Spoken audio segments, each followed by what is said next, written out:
Are video games too easy now? This is an important question to this review because I feel like it's something that's brought up a lot. The fact that as time goes on, everything gets more checkpoints, more difficulty options, more ways to make sure that we can beat it. Whereas in the 80s and 90s, these experiences that a lot of us grew up with were brutally difficult. Actually achieving the ending credits sometimes could take you days at a time, even if a game was relatively short. Well, the reason this is important is because Ghosts and Goblins Resurrection is a very tough experience. It's going to murder the heck out of you, and I feel like a lot of people are never going to be able to finish it. What's up, gamers? DreamcastGuy here, and this is my brutally honest review. So Ghosts and Goblins is something that I was definitely happy to have played as a little kid, but I could never finish it until I was an adult, managing to make it past every single demon, find all the secrets of the stages, and achieve the actual true last boss. It took me a lot of time, but Ghosts and Goblins Resurrection, it is a very different game. Mostly I want to focus on the fact that this game has a lot of good and bad about it. It is technically a sequel, but in a lot of ways, this feels a bit like a remake of the classic games you may have seen back on the Super Nintendo. So let's start things off correctly by breaking down what this game is exactly.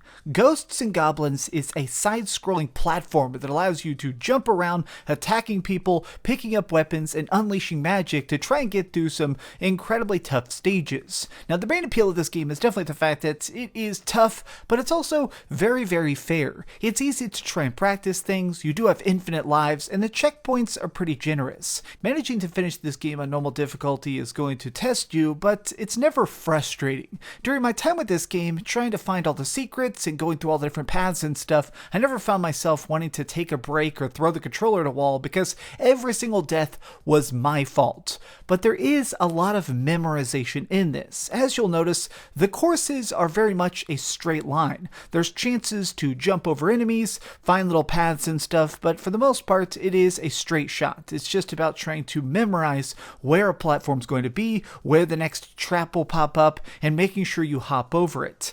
And this, I feel like, is what people enjoy the most. But there is a strangeness to this. Clearly the biggest selling point to Resurrection, and something that's been featured the most heavily in trailers and stuff, is the fact that it has a very, very interesting art style. It's all this like hand-drawn style art, and it actually leads to some good stuff and some problems with it. So this hand-drawn art is supposed to make it look very picturesque. It looks like you're running around inside of a child's storybook. Now here's the issue with this, which is that despite the fact that at times it's rather cool looking, and yes, the animations and stuff look nice, the character model of Arthur, our little knight here, it's not exactly the size of his character animations. And what I mean is that his hitbox is tinier than he is. There were straight up times where I was playing this and I did not manage to make something where I was supposed to get hit and the enemy blow or booby trap would go right through my body. It seems like there's something about this where maybe they finished the game and then started working on the art afterward. It's a little bit weird how many times I managed to completely phase through what should have been a lethal blow. But let's talk about something else that's new. So this game, definitely one of the most interesting aspects of it is the difficulty itself. Going around, getting smashed, fighting bosses and stuff, it's difficult, but it's also very, very fun because you are able to just try things again and again. Managing to figure out the proper path and figuring out how to live is kind of enjoyable. But in this, they've decided to do something that's extra cool, which is these like talent trees. Obviously the major appeal of this game is trying to duck and dodge and explore these levels themselves, because while they are just incredibly linear, they do have some tiny secrets hidden in plain sight. Times where you can hit a different item and it'll pop up a box, or times where you can fall into the ground and there's a bunch of enemies trying to hit you from every side, and by finding these secrets, you can unlock some extra skills, extra weaponry, and also some additional talent points. Now this is the thing that personally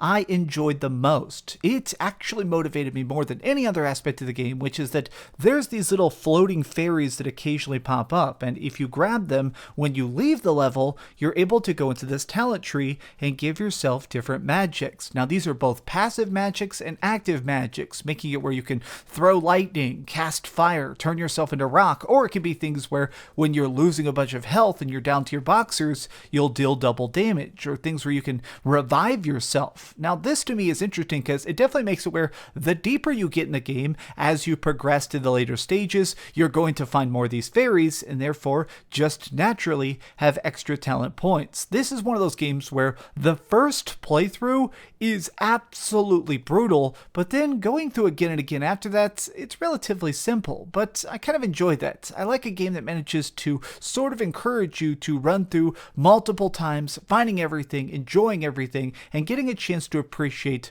what this game does right. Now, there are technically some easy mode options in this, but they're very, very different. Now, when you play this game, the default option is called Knight. If you want to try and be very, very brave, maybe you can take on the legendary difficulty. But if you're somebody that's a relatively bad gamer, or you're still trying to learn stuff, you can put it on Squire. Now, the weird thing about Squire difficulty is that it reduces everything about the game. It reduces enemy health, it reduces the number of foes in general, it makes the traps easier to avoid. I mean, straight up, it makes it so incredibly simple to progress. And to me, this is a strange technique. The fact that this game is so famous for the difficulty more than anything else, and I feel like it's very well tuned, it's weird that you can just practically shut the danger off. It really struck me how out of place this difficulty can feel at times, because in this, there's so much in this that manages to feel modern. The checkpoint system, the ability to just try something again and again until you get it right, the new arts, there's so much in this that makes it feel like something that I feel like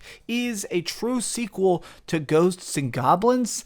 And then when I'm playing it on easy mode just for testing purposes, it's bizarre to me that it's almost just a comic book that I'm running through. Okay, so we've heard some good and some bad, but let's go over the ratings board and put a big number on it. I am giving Ghosts and Goblins Resurrection an 8 out of 10. Thanks so much for watching, gamers. If you enjoyed this video, please give it a thumbs up. It seriously helps out the video. And also, of course, subscribe if you haven't already, and keep dreaming. I died so much making this video, but you know what? There's something that's almost kind of zen to being murdered a million times over in this game. So, you know what? If you're looking for something to really smack you around, this is a good Nintendo Switch exclusive. Maybe I'll buy it again when it comes to other platforms, but for now, it's pretty good on my Switch. Thanks so much for watching that video. If you want to see something else, you can always click this link to see what I put up last, or, subscribe and see what's coming up next. Also, I promise that whatever I do, it'll try not to suck.